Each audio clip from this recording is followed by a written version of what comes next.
नमस्कार। कभी आपने एक बात पर गौर किया है कि टेलीविजन मीडिया या सड़क चौराहे पर उससे प्रभावित होकर होने वाली चर्चा हमेशा विपक्षी दलों के भीतर चल रहे झगड़ों, सुगबुगाहटों और तमाशों पर चर्चा करती है, लेकिन सत्ताधारी बीजेपी या उनके गठबंधन, हाँ, गठबंधन, क्योंकि उधर भी गठबंधन है, अकेला शेर सब पर भारी नहीं। उनके गठबंधन का नाम है एनडीए। उसके भीतर क्या चल रहा है, बीजेपी के अपने नेताओं का भीतर कलह क्या चल रहा है, सीट बंटवारा कितना हुआ कितना नहीं हुआ, इसका खेल क्या है, बिहार से लेकर के महाराष्ट्र तक में एनडीए के एलाई पार्टनर के भीतर कितना कुछ झगड़ा हो रहा है, यह चर्चा कभी आपको किसी टेलीविजन चैनल पर देखने को नहीं मिलती। क्यों? वहां नहीं देखने को मिलती, तो हम यहां आपसे बात करने आए और आपके साथ साझा करेंगे कि आईना जब भी देखने के लिए उठाया करो, आईना जब भी दिखाया करो, पहले देखा करो फिर दिखाया करो। तो जरा यह भी देखा जाए कि एनडीए के घर के भीतर क्या हो रहा है, क्या कुछ चल रहा है, कैसे चल रहा है, कितना कुछ हो रहा है। आज के वीडियो में एनडीए पर बात करें। तो सबसे पहले बात शुरू करते हैं महाराष्ट्र की। और पता है महाराष्ट्र में क्या हो रहा है? महाविकास आघाड़ी, जिसको तोड़ करके विधायकों और पार्टी को खरीद करके विपक्षी दलों की एकजुटता से चल रही सरकार को गिरा करके बीजेपी ने अपनी सरकार बना ली। उसने शिवसेना को तोड़ा और एकनाथ शिंदे को मुख्यमंत्री बना दिया। उसने शरद पवार की पार्टी एनसीपी को तोड़ा और अजीत पवार को उप मुख्यमंत्री बना दिया। ओम प्रकाश राजभर की भाषा में कहे तो चुप मुख्यमंत्री बना दिया। वही अजीत पवार जिसके लिए प्रधानमंत्री बार बार कहते थे कि जेल में जाइंग चक्की पीसिंग, क्योंकि भ्रष्टाचार किया था। लेकिन बीजेपी में आने के बाद कहां भ्रष्टाचार दिखता है। उसी महाराष्ट्र में नितिन गडकरी को लेकर के कुछ खेल हो रहा है। नितिन गडकरी का नाम पहली सूची में शामिल नहीं है और बीच में पता ये चल रहा है कि उद्धव ठाकरे ने इशारा कर दिया है कि भैया उधर कहां हो, थोड़ा इधर चले आओ, देखो हम क्या कर रहे हैं। दूसरी तरफ नितिन गडकरी जो कई बार अपने बयानों से बीजेपी के ऊपर हमलावर हो चुके हैं। ये दीगर बात है कि कभी वो हमलावर होते हैं तो चुप करा दिए जाते हैं। पिछले दिनों कभी थोड़ा बोलना शुरू किया था भ्रष्टाचार पर, एक ताकतवर व्यक्ति बैठ जाए और बाकी सबको दबाव में डाल दे। जैसे ही ऐसा कोई बयान देना शुरू किया, वैसे ही द्वारिका वाला कोई रोड वो बनवा रहे थे जिसमें 25 करोड़ वाला 225 करोड़ तक का घोटाला दिखने लगा। फिर कुछ दिन नितिन गडकरी चुप हो गए। लेकिन नितिन गडकरी कितने दिन तक चुप होंगे? और जिस परिवार से नितिन गडकरी आते हैं, नागपुर वाला परिवार, आरएसएस परिवार, उस परिवार को भी तो कभी कभी महसूस होता होगा कि परिवार तो हम थे, यानी आरएसएस वाला परिवार था। ये मोदी का परिवार अचानक कहां से आ गया जो सब पर भारी हो गया? और सबने ये कहने शुरू कर दिया कि मैं हूं मोदी परिवार। तो इस खेल के बीच से क्या ऐसा नहीं लगता कि आरएसएस भी बेचैन हो रहा होगा? और नितिन गडकरी इशारे इशारे में यह तक कह देते हैं कि दिल्ली का दबाव इतना भी नहीं लेना है, दिल्ली का दबाव इतना भी नहीं लेना है।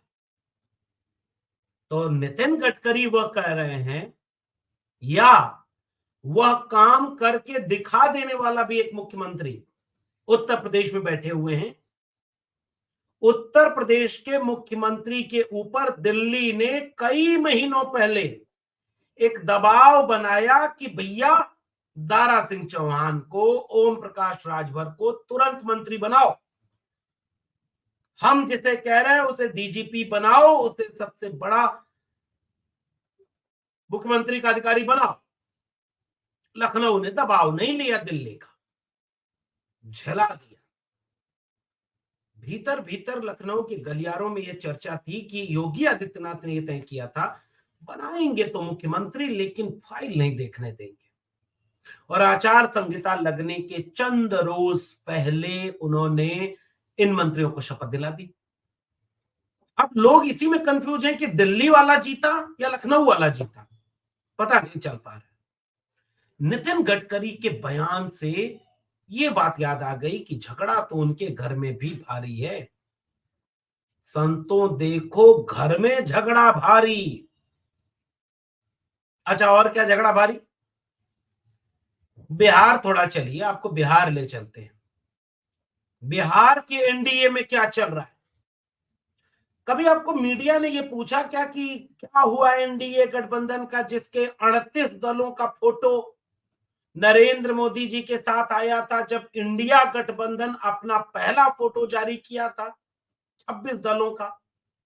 उसके बाद से कोई मीटिंग हुई क्या एनडीए गठबंधन की? उसके बाद से कोई सीट बंटवारे पर कोई राय मशवरा हुआ क्या?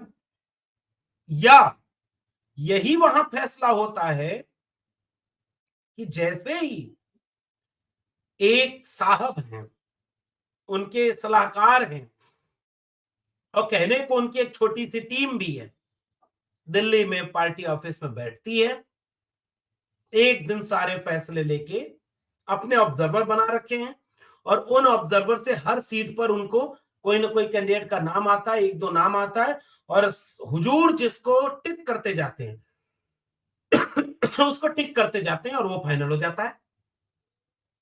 गठबंधन के लोगों से बात होती है क्या? कितनी होती है? कैसे होती है? कितना लोकतंत्र उसमें बचा है? कभी मीडिया आपको इस पर बात करते हुए दिखेगा? तस्वीरें कहां हैं? वो तस्वीर जो 38 दलों के साथ प्रधानमंत्री की फोटो के साथ आई थी, वो कहां गई? एक तो ये बात। चलिए थोड़ा आगे बढ़ते हैं, बिहार चलते हैं। बिहार में क्या हो रहा है? बिहार में हो यह रहा है कि आज की तारीख में बिहार में तमाम तरह से मुश्किलें आती जा रही हैं। एनडीए गठबंधन बिहार में किस मुश्किल से घिरा हुआ है? एनडीए गठबंधन इस मुश्किल से घिरा हुआ है जो ओवरऑल, मतलब आप कल्पना करिए कि चुनाव कैसे हो रहा है। मोदी जी ने संसद में बोला कि अकेला मैं सब पर भारी हूं, और जब से वो अकेले भारी हुए, 400 पार का नारा हुआ, विपक्षी दलों के गठबंधन को तोड़ने की कोशिश में लग गए। सबकी, इसको ऐसे वाक्य को घुमा दो थोड़े, कि सबकी अंतरात्मा को जगाने की कोशिश में लग गए। अंतरात्मा जागे जा रही, जागे जा रही, जागे जा रही। जैसे खबर ये भी आ रही है कि कश्मीर में जो पीडीपी है उसकी भी अंतरात्मा जाग गई है, वो अकेले चुनाव लड़ेगी। वो चुनाव अकेले लड़ेगी और तमाम जगहों पर गठबंधन तोड़ा गया। जयंत चौधरी गठबंधन में शामिल हो गए, इंडिया गठबंधन छोड़ करके एनडीए गठबंधन में शामिल हो गए। और किसके साथ शामिल हो गए? जो अकेला खुद ही सब पर भारी थे।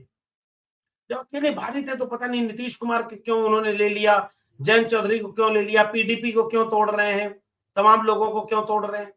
इसकी कोशिश ये लोग लगातार करते चले जा रहे हैं।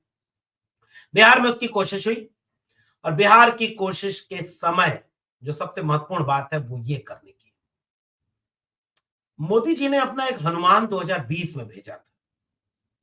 ये मैं नहीं कह रहा हूं, उन्होंने खुद बोला था। चिराग पासवान रामविलास पासवान के बेटे हैं, और उस समय उनको इसलिए बिहार विधानसभा में भेजा गया था कि आप केवल नीतीश कुमार के खिलाफ बोलिएगा, नीतीश कुमार पर हमलावर होइएगा और नीतीश कुमार को कमजोर कर दीजिएगा। नीतीश कुमार इस बात को भूले नहीं है। जहां जहां जेडीयू का प्रत्याशी था, वहीं वहीं चिराग पासवान, एलजेपी ने अपना कैंडिडेट उतारा। वहीं दूसरी तरफ बीजेपी ने एलजेपी को तोड़ भी दिया। पशुपतिनाथ पारस जो चिराग पासवान के भाई हैं, चिराग पासवान के चाचा हैं, रामविलास पासवान के भाई हैं, एक धड़ा उनके पास है, एक धड़ा इनके पास। तो चिराग पासवान एनडीए से कह रहे हैं कि 6 सीटें हमें चाहिए। रामविलास पासवान के भाई पशुपत पारस कह रहे हैं कि उन्हें अगर 6 मिली तो हमें भी 6 चाहिए। मान लीजिए दोनों 5-5 पर तैयार हो गए। 5-5 पर दोनों तैयार हो गए तो जीतन राम मांझी और उपेंद्र कुशवाहा का क्या होगा?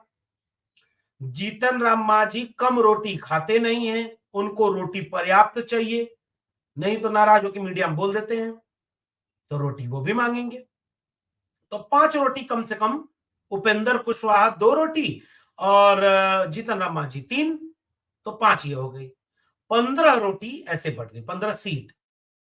और जेडीयू कह रही है कि 16 सीट तो हम ऑलरेडी जीते हुए थे, इसमें से तो हम कुछ नहीं देंगे। तो 16 और 15 हो गई 31। एक आध और है दल, वो भी मांग रहे हैं। तो बची 8 सीट जिस पर बीजेपी चुनाव लड़ेगी बिहार में। अब कल्पना करिए कि क्या बीजेपी 8 ही पर लड़ेगी? अच्छा, अगर मान लीजिए उन्होंने डरा दिया तो चिराग पासवान कुछ कुछ सुगबुगाहट दिखा देते हैं कि वो तेजस्वी के साथ जाएंगे, और अगर तेजस्वी के साथ आ गए तो खेल बिगाड़ देंगे। और वहीं तेजस्वी यादव ने पिछले दिनों की जन विश्वास यात्रा और उसके बाद 3 मार्च की पटना की रैली के बाद बिहार के लोगों में यह आत्मविश्वास पैदा कर दिया है कि हम एक बड़ी ताकत से जनता का विश्वास जीत रहे हैं। अगर थोड़ा खेल हो गया, अब जैसे अभी उन्होंने देखा कि लेफ्ट पार्टियों की तरफ से उन्होंने एक एमएलसी बनाया है, शशि यादव हैं, महिलाओं हैं, उनको एमएलसी बनाया, अब्दुल बारी सिद्दीकी को एमएलसी बनाया, राबड़ी जी को एमएलसी बनाया, कई लोगों को बनाया। और इस तरह से उन्होंने सबको साधने की कोशिश की, तो उनके पास मौका भी ज्यादा है। भाई कांग्रेस है, लेफ्ट पार्टियां हैं, आरजेडी है, तो कुछ और लोग उधर से इधर आ जाएंगे तो उनको सीट दे करके संतुष्ट भी किया जा सकता है। और यही बात एनडीए को परेशान कर रही है कि भैया ले तो लिया बोझा बहुत भारी, इनको भी ले लो इस चुनाव को जीतने के लिए, उनको भी उधर से तोड़ के ले आओ, इनके लिए खिड़की दरवाजे खोल के ले आओ, सबको ले लिया, अब दोगे क्या क्या? अच्छा, अब बचता क्या है? डर, लालच। अब तो डराया जाए। अमित शाह एक बार आएंगे, बैठेंगे, अगर नहीं चुपचाप 2 रोटी पे माने तो फिर समझ लेना ये कर देंगे, वो कर देंगे, ये वाला फाइल खोल देंगे, वो वाला मुकदमा खोल देंगे, ये कर देंगे। राजनीति यहां होती है। कौन नहीं समझता कि इस राजनीति में यही खेल चल रहा है। ज्यादा तुम इधर उधर कर रहे, उधर गठबंधन किया कि इधर हमने फाइल खोली, उधर अगर गए और उधर नहीं गए तो हमने कुछ गड़बड़ किया। तो एनडीए के घर के भीतर का जो झगड़ा चल रहा है उस पर कभी चर्चा क्यों नहीं होती? और क्या वो झगड़ा ऐसा नहीं चल रहा है कि बिहार से लेकर के महाराष्ट्र तक में उसमें बड़ा खेल अंदर अंदर चल रहा है?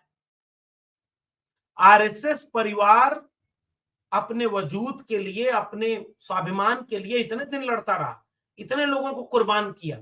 बड़े बड़े मुख्यमंत्री, बड़े बड़े प्रधानमंत्री जब आरएसएस परिवार के तमाम काम करने के तरीके के बीच में बाधा बने तो कब उसने किसको दाएं बाएं कर दिया उसका इतिहास ही पता नहीं। उस आरएसएस परिवार के सामने जब मोदी का परिवार आता है तो थोड़ा कसमसाहट तो उधर भी हो रही होगी कि भैया विचार केंद्र में हमारे यहाँ होता था, ये तो व्यक्ति केंद्र में होता चला गया। भले वो चुनाव जितवा रहे हैं, नरेंद्र मोदी जी भारी हैं, सब कुछ है, लेकिन इतना भी भारी थोड़े बना देना है कि सब कुछ उन्हीं का होगा। अंदर इसके वजह से चल रहा है। तो नितिन गडकरी के उस बयान से लेकर चिराग पासवान तक, राजनाथ सिंह से लेकर के दक्षिण भारत की बीजेपी तक, एनडीए में बहुत कुछ खेल चल रहा है और बचा हुआ खेल उत्तर प्रदेश में चल रहा है। और इस बात को लेकर के उत्तर प्रदेश में भी चर्चा तेज है। गठबंधन, बीजेपी की कोशिश अब की बार 400 पार की तभी कामयाब हो पाएगी जब बीजेपी गठबंधन जो विपक्षी दलों का हो रहा है उसको तोड़े। जैसे जयंत चौधरी को तोड़ा, जैसे नीतीश कुमार को तोड़ा, जैसे पीडीपी को तोड़ा, तमाम लोगों को तोड़ा और उनको अपने साथ जोड़ा। ये है फार्मूला। और बाकी बचा हुआ खेल ईवीएम है, ईवीएम। कल्पना करिए कि ईवीएम को लेकर के क्या इस देश में एक बात नहीं, नरेंद्र मोदी जी तक चिट्ठी लिखे आप लोग, नरेंद्र मोदी जी को फैक्स करिए, मेल करिए कि मोदी जी, आपका डंका चूंकि देश में नहीं विदेश में बज रहा है और अब की बार आप 400 नहीं 500 पार ले आने वाले हैं। राम मंदिर बनवाई दिया आपने, सब तरफ आपका डंका बज ही रहा है, लेकिन पता नहीं क्यों कुछ लोग आपकी जीत की क्रेडिट ईवीएम को दे देते हैं। इसलिए घोषणा कर दीजिए, इस बार ईवीएम से चुनाव नहीं होगा। इस मशीन पर बहुत लोग सवाल उठाते हैं। बैलेट पेपर से चुनाव होगा और बैलेट पेपर में आपके हम 500 पार लेके आ दिखा देंगे। ये चीज थोड़ा आप लोग भी नरेंद्र मोदी जी को बताइए। उनको जो श्रेय मिलना चाहिए वो पूरा श्रेय उन्हें, पूरी क्रेडिट नरेंद्र मोदी जी को मिले, यह बात आप लोग भी बताइए उनको। क्योंकि भाई विपक्षी दलों का गठबंधन तुड़वा के अपने पास बुला ही लिए हैं। ईडी सीबीआई के जरिए बहुत सारे लोगों को या तो जेल भेज दिए हैं, या गठबंधन तोड़वा दिए हैं, या जो है डरवा दिए हैं। बाकी लोगों को अपना सीट बंटवारे में चुपचाप इतना तुमको ये दे दिया, रख लो चुपचाप, चलो निकलो चलो जाओ, ये सब कर ही दिया है। तो भाई 500 से जीतने से कौन रोक सकता है, ऊपर से ईवीएम। इस तरह से मीडिया प्रचार में लग भी गया है। जैसे वही मीडिया प्रचार में करते हुए कह रहा है कि थोड़ा बहुत नहीं, 78 सीटें जीतने जा रही है बीजेपी। 78 सीटें कहां? यूपी में, 40 के 40 बिहार में। तो अगर ऐसे जीतेगी तो 500 पार हो जाएगी, और जब देना है तो दीजिए 500 पार।